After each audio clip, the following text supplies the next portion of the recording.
안녕하세요. 사랑하는 브릿지 성도 여러분들. 오늘도 한 주의 시작을 함께하는 브릿지 라디오 함께 시작하게 된 이완 전도사입니다.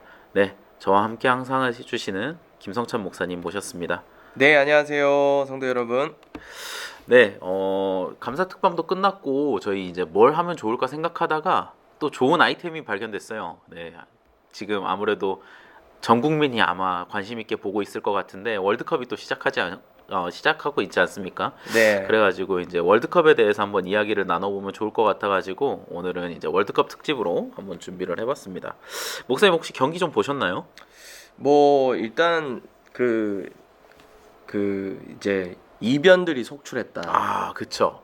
이런 이제 헤드라인들이 뉴스에 계속 나오고 하니까 뭐야 하고 이렇게 봤더니 진짜 이변은 이변이더라고요. 정말 큰 이변이죠. 월드컵 역사상 이런 적이 없었을 것 같은데 가장 대표적인 게 이번에 사우디아라비아죠, 아무래도. 그 진짜. 아시아 국가들의 어떤 네, 그런 반전이 있는 모습들 그쵸. 같은데. 물론 이제 아시아 국가로 출전한 이란, 사우디아라비아, 일본, 우리나라 이렇게 네 나라를 봤을 때 이란이 첫 경기에 좀 크게 패하기는 했지만 또 두 번째 경기에서는 지금 녹화하는 이제 주의 이 시점에서는 또 이란이 두 번째 경기는 또 이긴 상황이라 이겼죠. 네. 네. 오히려 아시아 국가 중에서 승이 없는 나라는 우리나라가 유일합니다. 지금 아, 이게 참 어색하네요. 항상 네. 승점 자판기 같이 꼭 점수를 줘야 됐었던 아시아 나라들이 이번에 너무 잘하고 있는 게 신기하더라고요. 목사님 혹시 보셨던 거? 네네. 저는 이제 사우디 경기 네. 봤는데 저는 이제 아르헨티나가 못했다기보다 음. 평소 어떤 모습으로 봤을 때는 좀 못했을 수도 있는데 음. 그 경기만 놓고 봤을 때는 못했다기보다 사우디가 이전의 사우디가 아니다. 아, 그쵸. 아니 저도 깜짝 놀랐습니다. 거의 운동 신체 능력들이 이미 그쵸. 유럽화돼 있는 것 같고 기술도 너무 좋고. 기술도 좋고 탄력도 좋고. 그러니까요. 아르헨티나가 아시아 국가에서 패배한 게 이번이 역사상 처음이라 하더라고요. 아, 그쵸. 아르헨티나는 우리가 넘볼 수 없는 팀이라고 여겼었는데. 잘 아시겠지만 저희 남아공 월드컵 때 음. 이미 대패했었고. 그쵸. 네. 예. 그래서 근데 사우디 경기력이 상당하다. 상당하다. 저 이제 굉장히 인상 깊었고요. 그리고 일본. 아, 저는 깜짝 놀랐습니다. 자고 일어났는데. 아니 일본 물론 이제 독일이 예전의 독일이 아닙니다. 그쵸, 예전의 독일은 아니죠. 전차 군단의 그 명성이랑 어울리진 않는데 그래도 독일은 독일이라 생각했는데 그쵸. 일본의 그 특유의 악바리 근성 그러니까요. 끝까지 물고 늘어지는. 그리고 그 이제 기사들 칼럼들을 읽어보니까 이 일본에서 그 일본인 감독을 선정했잖아요. 몇 년 그쵸. 전에. 근데 그 선정하고 예전에 이 감독을 보니까 J리그 시절 때부터 해서 모든 패배와 모든 어떤 그런 아픔들을 이 사람이 겪을 때마다 메모장에 메모를 다 해둔다고 해요. 복귀를 하는 스타일이군요. 예. 근데 결국 그 데이터의 누적이 저는 이번 월드컵에 이 독일을 이기는 결과로 결과로. 나오지 않았나. 예. 저희 한국은 어땠어요? 저도 깜짝 놀랐는데 제가 개인적으로 이게 좀 안 좋은 표현이긴 하지만 우루과이 경기를 보면서 처음에 딱 이제 선발 라인업을 봤을 때 안 좋아하는 선수 3명이 들어가 있더라고요. 나상호, 정우영, 김승규 별로 안 좋아하는데 예. 들어가 있더라고요. 근데 와, 이거 우리나라에서 했었던 그 수많은 뭐라 해야 되죠? 친선전들을 봤을 때 그때 모습이 하나도 없더라고요. 나상호 깜짝 같은 경우는 한 최근 몇 년 동안 거의 온 국민의 비난을 다 그쵸. 받았던 네. 몸인데 한 경기로 바꿔버렸어요. 그걸. 깜짝 놀랐습니다, 진짜. 그렇게 네. 막 열심히 뛰고 예.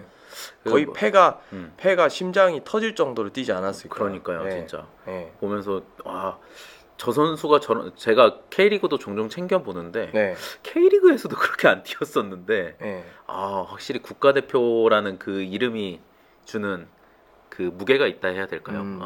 선수들이 그 무게를 엄청 잘 견디면서 뛰는 게 많이 느껴졌었던 경기였었습니다, 진짜. 저는 이제 딱 이제 좀 들어왔던 선수가 물론 이제 잘하는 이강인, 손흥민 이런 선수들, 김민재 이런 선수들 많이 보셨겠지만 저는 되게 짠한 마음이 들었던 게 김진수 선수. 맞습니다. 뒤늦은 너무- 나이에 세 번 만에 월드컵 이제 나온 그쵸. 거거든요. 계속 부상 때문에 항상 부상 때문에 낙마하고. 떨어지고. 근데 그 물론 이제 경기 중간 중간에 김진수 선수가 이제 실수도 있고 했어요. 근데 그냥 거기에 선 거 자체가 되게 좀 뭐라 해야 될까?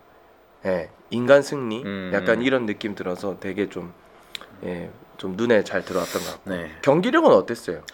저는 제가 봤었던 국가대표팀 경기 중에선 최고였었던 것 같습니다. 우루과이 경기가 개인적으로는. 제가 볼 때는 경기력 가지고 이번에 비난할 국민들은 없을 것 같아요. 그러니까요. 감독도 이전에는 막 쓰는 선수만 쓴다 그러면서 욕을 먹었었는데 이 한 경기로 모든 걸 증명한 것 같아요. 오히려 골이 안 터진 게 신기하다. 그쵸. 양팀 다 그런 점에 있어서 이제 손흥민 네. 선수 인터뷰에도 그랬듯이 맞아요. 양팀 다 골이 안 터져서 아쉬운 거지 경기력 가지고는 두 팀 다 뭘 할 수 없었던 재밌었던 경기였던 것 같습니다. 네, 맞습니다. 네. 뭐 그 외에도 이제 아시아 국가들이 이렇게 잘하기도 했었지만 한편으로는 이제 또 잘하는 나라들은 여전히 잘하고 있더라고요. 뭐 영국이나 강호, 스페인이나 프랑스 전통 강호죠. 혹시 뭐 눈여겨 보신 곳 있으실까요, 목사님? 저는 이제 영국, 잉글랜드. 저 깜짝 놀랐습니다. 잉글랜드가 물론 두 번째 경기에서는 지금 미국을 상대로 좀 이렇게 그렇다 할 그거는 못 냈는데 잉글랜드 같은 경우는 뭐 저희들 너무 잘 아는 빅클럽이 있는 또 나라이고 근데 이제 이번에 봤을 때 당연히 눈에 들어오는 이제 선수들은 우리가 잘 아는 유명한 사람들. 그렇죠. 근데 막상 경기력을 보니까 완전 젊은 사람들. 신예들이 야 이거 이 사람들 완전 몸값 엄청 뛰겠다라는 생각 들 수밖에 없을 정도로 그러니까요. 잠재력이 터지는 그런 경기들이었고 뭐 영국뿐만이 아니라 저는 또 브라질 같은 경우 원더골 진짜. 나오더라고요. 그래서 참 결국에 강호는 강호다 이런 강호는 생각이 강호다. 들었어요. 저도 이제 뭐 스페인 경기 보면서 좀 그걸 많이 느꼈었는데 스페인도 예전에 비해서는 확실히 선수 명단이 화려하진 않거든요. 그렇죠. 근데 요소요소에 알짜 선수들이 굉장히 많더라고요. 그러면서 이제 경기가 예전에 이거 티키타카라고 유명하니까 티키타카 유명하죠. 근데 그게 한동안 없어졌었잖아요. 좀 애매했었는데 그게 다시 이제 또 보이더라고요. 어. 그러니까 쉽게 말해가지고 이제 어른이 애들 갖고 놀듯이 축구를 해버리는 거를 너무 네. 국가대표팀 레벨에서도 그런 거를 보여주는 걸 보고서 아 여기도 장난 아니겠다. 그 상대 팀이 슈팅이 제로였다고. 그것까지는 제가 못 봤는데 네. 진짜 보면서 스페인 경기에서 스페인 경기에서 정말 상대 팀이 나오질 못했어요. 그러니까요. 네, 자신들 진영에 나오지 못하고 그냥 이런 표현 있잖아요. 가둬놓고 팬다. 그렇죠. 네, 가둬놓고 팬다. 2002년 때만 하더라도 그런 일은 있지 않았는데 스페인이 진짜 강팀. 확실히 세대 교체는 이렇다. 조금 이제 되게 애매한 그런 시기가 한 4, 5년 정도 있었는데 그 옛날에 황금 전성기 이루던 스타들 다 은퇴했는데 그럼에도 불구하고 이번 월드컵 보니까 여전히 강한 그런 실력들을 가지고 있었던 것 같아요. 네, 그러면 이제 아무래도 중요한 거는 저희 조 이야기가 제일 중요하겠죠. H조 이야기 한번 나눠보면 좋을 것 같은데 우루과이는 뭐 직접 아무래도 안 보신 분 없을 거라고 생각합니다. 맞습니다. 우루과이 잘하는 거는 너무 다들 잘 보셨을 거라서 따로 이야기는 안 해도 될 것 같은데 포르투갈이랑 가나 이야기를 좀 해보면 좋을 것 같아요. 이제 목사님 포르투갈이랑 가나 경기 혹시 보셨을 때 인상 깊으셨던 점 있으셨을까요? 일단 포르투갈은 뭐 저희가 2002년도 때 한번 이긴 기억이 있지만 그 이미 20년 전이고 20년 전이죠. 20년 전이고 그때는 사실 호나우도도 없었잖아요. 그쵸. 근데 이번에는 호나우도를 중심으로 뭐 베르나르도 실바, 뭐 브루노 페르난데스 뭐 화려합니다. 진짜. 근데 저는 인상 깊었던 게 포르투갈은 포르투갈이었는데 그 포르투갈이 한 골 한 골씩 넣을 때마다 따라가던 가나. 그리고 마지막 끝날 때까지 포기하지 않던 거. 그리고 가나 보시면 아시겠지만 개개인의 능력이 되게 좋습니다. 맞습니다. 개인기. 일단 기본적으로 몸에 탄성이 있으니까 아프리카 특유의 그 축구가 가능하고. 맞습니다. 저희가 안 좋은 기억으로 남아공 월드컵 때 알제리한테 대패했던 적이 있지 않습니까? 그쵸. 그때 알제리 되게 무시했거든요. 그렇죠. 뭐 저 팀은 이겨야 된다 이런 느낌이었는데. 티니지, 알제리 뭐 이런데 사실 뭐 유명한 데도 아니고 그랬는데 완전 그 아프리카 축구에 완전히 대패했단 말이에요. 저는 그걸 반드시 잘 기억을 해서 음. 임해야 되지 않나. 음. 네, 그런 생각합니다. 저는 이제 오히려 이제 목사님이랑 조금은 반대의 네네. 생각인데 네. 포르투갈이 굉장히 어려운 축구를 하더라고요. 그러니까 아. 포메이션이 짜여진 축구가 아니라 앞에서 자유롭게 막 선수들끼리 움직여야 되는데, 움직이면서 변동을 하고 그게 음. 선수들이 워낙 다들 창의력도 좋고 개인기도 뛰어난 선수들이니까 그렇게 움직이면서 축구를 하는데 와 저걸 어떻게 막지라는 생각이 처음에는 들더라고요. 반면에 이제 가나 같은 경우는 목사님 말씀하셨듯이 개인 기량 좋고 이런 건 좋죠. 알겠는데 그러니까 좀 보면서 느꼈던 게 우리나라 지금 하고 있는 축구가 포르투갈 축구랑 되게 비슷하더라고요. 패스 많이 맞아요. 돌리고 맞아요. 점유율 많이 가져가고 감독이 포르투갈. 포르투갈 대표팀 출신이고 그러니까 네. 그런 느낌을 많이 받았었는데 그래서 오히려 우루과이전처럼 압박 좀 세게 하면은 가나전은 괜찮을 것 같다는 생각이 저는 많이 들었어요. 오히려 짜여진 게 없기 때문에. 네. 예. 그래서 압박하면은 거기가 오히려 무너질 수 있다 그 생각이 들었는데 와 포르투갈은 보면서 저걸 어떻게 이기지 생각밖에 안 들더라고요. 포르투갈은 20년 전처럼 네. 그 박지성 같은 그런 좀 기적적인 어떤 것들을 발휘해야 되지 않을까.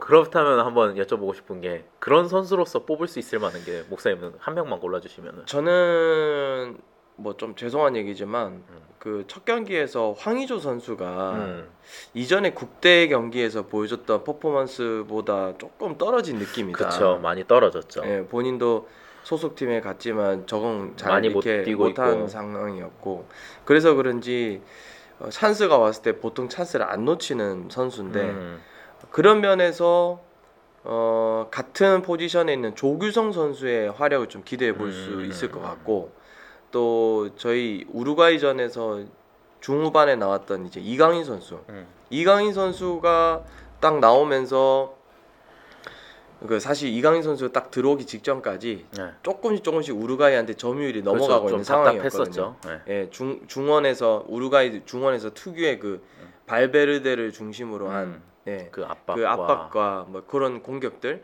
근데 그때 딱 이강인 선수가 들어오고 나서 분위기가 안 넘어갔어요. 그쵸. 예, 다시 특유의 굳힐 수 있었죠. 유럽 축구로 이렇게 막 이끌어가는 모습 보면서 선발을 좀 나오게 될 때 가나를 상대로 좀 좋은 성적을 낼 수 있지 않을까. 예, 요 두 선수 저는 좀 주목하고 싶고. 뭐 보신 분들은 다 우리나라 국민들이면 아마 다 그런 기대감이 있으실 것 같아요. 이제 다른 선수들이야 이제 국가대표 경기 친선전이나 이런 걸 통해 가지고 많이 보셨으니까 그럴 텐데 이강인 선수는 많이 못 봤잖아요. 그리고 또 이강인 선수 표현할 때 그런 표현 쓰지 않습니까? 마법사라는 표현을 쓰잖아요. 네. 뭔가 창의적인 걸 해주고 맞아요. 안 될 것 같은 걸 만들어줄 수 있을 만한 선수가 우리나라 선수들 중에 많지 않은데 네. 이강인 선수가 아무래도 그런 역할을 하는 선수다 보니까 많이들 기대하시는 것 같아요. 그런 기능을 할 수 있는 선수들은 그렇게 플레이를 하고 네. 또 포르투갈이 키 플레이어도 많잖아요. 포르투갈 그렇죠. 같은 경우 보면.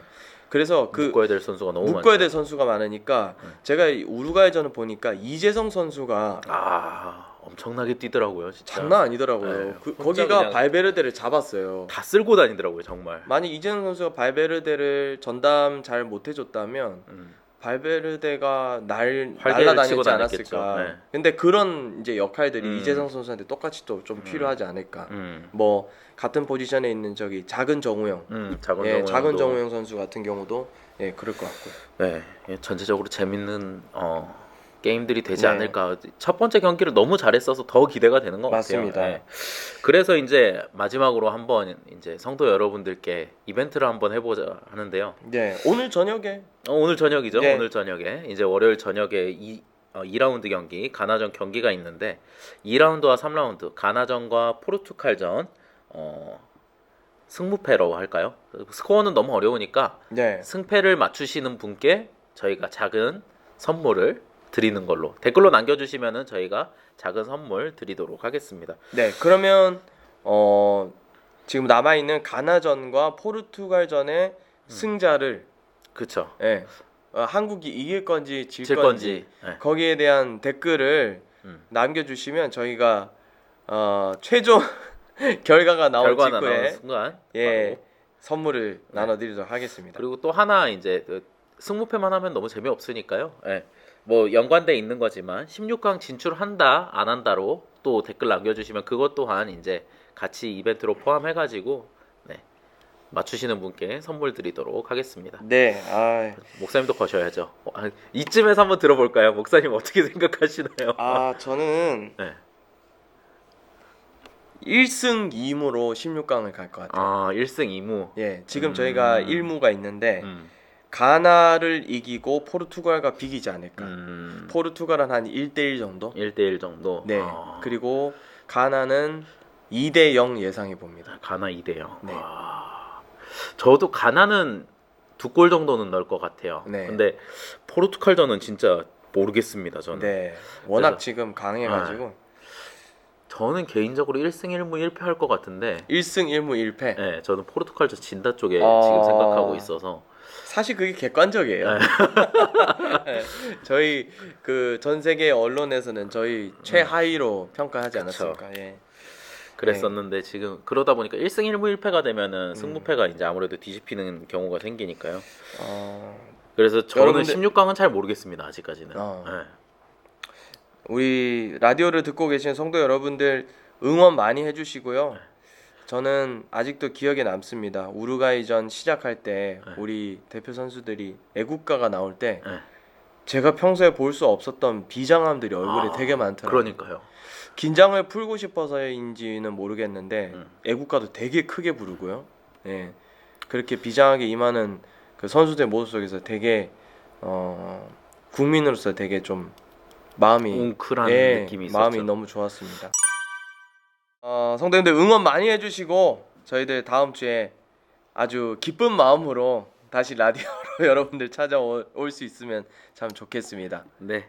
그러면은 오늘은 라디오 여기까지 하도록 하겠습니다. 네, 감사합니다. 감사합니다.